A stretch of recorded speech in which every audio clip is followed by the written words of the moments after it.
Bonjour à tous, j'ai décidé de faire une nouvelle vidéo pour le déconfinement parce que bien que le déconfinement qui aura lieu demain soit a priori une bonne nouvelle, j'ai pu remarquer que autour de moi et chez moi y compris, ça pouvait être une source d'angoisse et de stress. Alors du coup j'ai essayé de me renseigner un petit peu sur ce qui pouvait générer ça.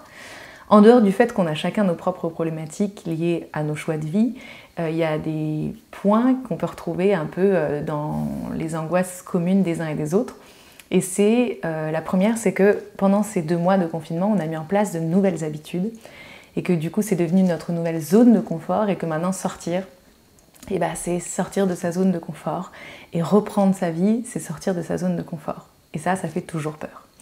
Il y a un deuxième aspect qui est que maintenant l'extérieur est devenu quelque chose de dangereux, puisque c'est ce qu'on nous a répété au cours des derniers mois, et que, au contraire, la maison c'est le cocon, c'est la sécurité, c'est la cabane, et donc du coup cette transition peut faire peur parce que l'extérieur peut faire peur, le monde peut faire peur. Et le dernier élément, c'est que on a peut-être des responsabilités à l'extérieur qui vont reprendre et que, pareil qu'un dimanche avant de reprendre l'école, ça angoisse un peu de retrouver ses responsabilités, d'autant plus si vos choix de vie ne correspondent pas exactement à ce que vous attendez ou à ce qui vous convient. Bon, moi je ne vais pas parler plus de ça parce que je pense que des psychologues pourront en parler bien mieux que moi. Par contre, je vais vous proposer quelques activités pour essayer d'assurer cette transition en douceur. Donc, certaines activités sont déjà sur mon compte Instagram La Petite Métaphore. La première activité, c'est de lister les peurs et les angoisses qui sont générées par le déconfinement. Moi, je recommande d'en lister 3, mais si vous voulez en lister plus, vous pouvez complètement. Donc, listez ces peurs, prenez le temps de bien analyser ce qu'il y a derrière, vraiment ce qui se joue chez vous.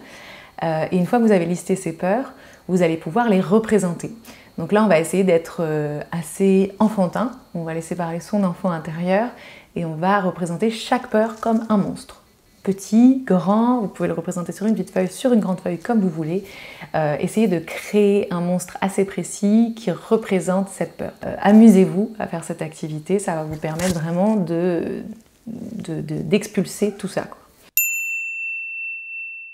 Une fois que vous avez fait ça, une deuxième activité consiste à écrire une lettre à vous-même, mais c'est une lettre du vous-même dans 2 mois pour le vous-même d'aujourd'hui. Parce que vous vous doutez probablement que dans 2 mois, les choses seront un peu revenues à la normale, que ce qui vous fait peur aujourd'hui, ce sera un petit peu tranquillisé et stabilisé. Et donc du coup, l'idée c'est de rassurer, d'essayer de vous rassurer en vous projetant dans 2 mois et en racontant ce qui s'est passé pendant ce déconfinement, en racontant ce qui a changé par rapport à avant le confinement et surtout ce qu'il y a eu de positif, que ce soit des choses que vous avez retrouvées ou de nouvelles choses qui se sont créées après cette étape.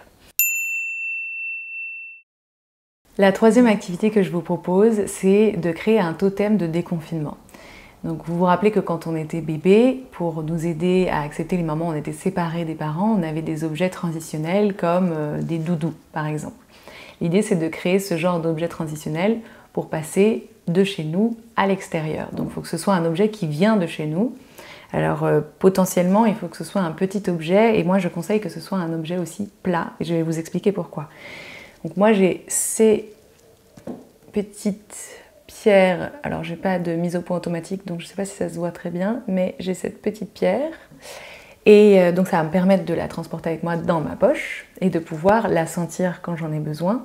Et l'idée c'est que ça vous ramène à votre cocon, à votre chez vous et que ça vous rassure, ça vous ancre quand vous en avez besoin et que vous êtes à l'extérieur.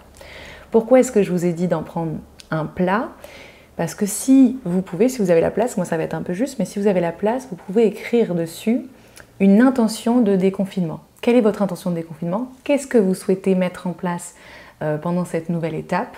Si vous n'avez pas la place, vous pouvez soit écrire une lettre, soit dessiner un petit symbole qui vous rappelle cette intention. Vous savez quelle est l'intention rattachée à cet objet et c'est ce qui compte. Le dernier exercice, c'est un exercice inspiré du haka maori qu'on a pu découvrir grâce à l'équipe de rugby des All Blacks. Donc c'est s'inspirer de cette danse chantée qui était traditionnellement réalisée avant un combat ou avant une compétition amicale pour effrayer l'ennemi et se donner du courage.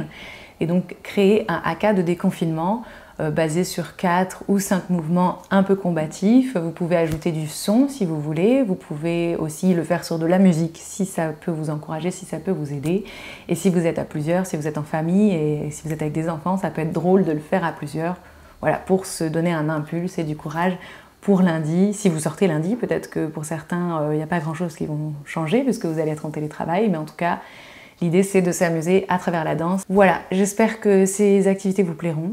Si vous avez des suggestions, d'autres activités que vous avez en tête, n'hésitez pas à les mettre en commentaire. Si vous avez aimé la vidéo, n'hésitez pas à mettre un pouce vers le haut. Et abonnez-vous à ma chaîne pour découvrir plus de contenu. À très bientôt!